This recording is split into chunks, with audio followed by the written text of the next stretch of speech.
Ahmed Bayram from Amman in Jordan. He is the Middle East spokesperson for the Norwegian Refugee Council. Ahmed, thank you very much indeed for joining us on the News Hour.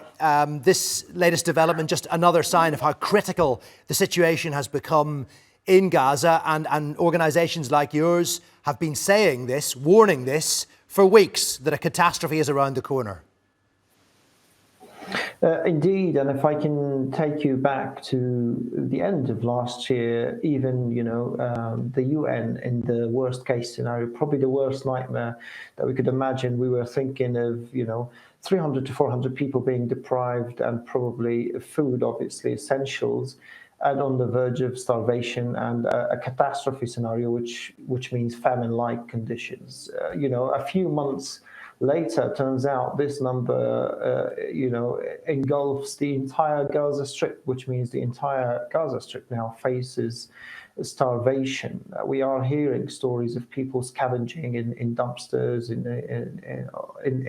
the bins, trying to find some flour. The price of flour has skyrocketed, and I can tell you, based on simple calculation, you realize that one loaf of bread in Gaza today can cost you $1, which means if you have 3 or 4 kids who need to eat at least twice a day, probably at maximum, probably twice a day, they never get 2 meals a day, probably that is going to cost you around, $10, which you don't have. So the situation, if you can summarize it really, Israel is probably targeting children in their loaves of bread, in their livers, in their kidneys, and that's what's happening in Gaza today. Children are wasting, and children are on the brink of death because of needless death, because of they're being starved. And it appears that at the moment, anyway, there's no end in sight. How is this crisis going to be averted? We're looking. It's getting worse and worse. If you look at, obviously Israel's, plans of taking over 8 crossings and control of the Gaza Strip when it comes to the humanitarian supplies, it doesn't really bode well for the entire aid community. If you look at the number of kitchens that continue to close day after day, every day we hear about food kitchens having to shut down because they've run out of flour or rice or lentils. And if you look at the bakeries, there were, I think, 25 of them who were, providing some bread at a reasonable, affordable price. They've all closed down now.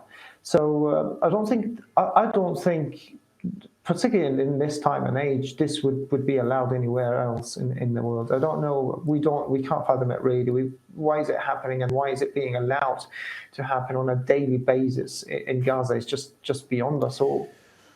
How much optimism do you have that an announcement from the United States will perhaps bring a ceasefire about? Donald Trump has hinted at that without explicitly saying that that's what he will announce. We hope so. We never lost hope. In all of this, my colleagues on the ground, tens of them, scores of them, are on the ground every single day. They probably wake up in the morning dreaming of that ceasefire. We shouldn't, lose hope. We hope that the world will come to reason, will come to, realize that enough is enough, really. We have run out of words to express how bad the situation is, and the children and families of Gaza cannot wait another day. I think that needs to happen. I think Israel has to be told that it has to allow the gates to open and for aid to gush in. And we need diplomacy. Diplomacy has so far failed again and again, but we have seen it work, I have to say. We have seen it work for months, for a couple of months. We have seen it work before, and it should work again. OK, hopes of diplomacy then ahead. Thank you very much indeed, Ahmed, for joining us. Ahmed Bayram there from the Norwegian Refugee Council.